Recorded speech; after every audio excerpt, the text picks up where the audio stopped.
Әлемдегі ең ұзақ уағыз айтқан, ең үлкен уағызшы кім десе, баршамыз сөзсіз Нұх пайғамбар дейміз. Нұх алейхиссалам 950 жыл бойы уағыз насихат айтқан адам. Бірақ оның баласы ең үлкен уағызшының баласы болса да, ең ұзақ уағыз айтқан уағызшы пайғамбардың баласы болса да, тура жолды ұстануды қалаған жоқ. Яки болмаса, әлемде адамзат тарихында ең озбыр, ең шектен шығушы, ең дінге қарсы қатты күрескен адам кім десе, перғауын дейміз. Себебі ол адамзатқа мен сендердің ұлы раббыларыңмын деген. Бірақ оның әйелі ислам дінін қабылдап дінге бекем болды.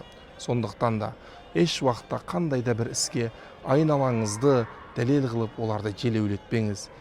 Түбінде, түптеп келгенде жолды қай жолмен жүруді таңдайтын өзіңіз ғанасыз, жауап беретін де өзіңіз ғанасыз.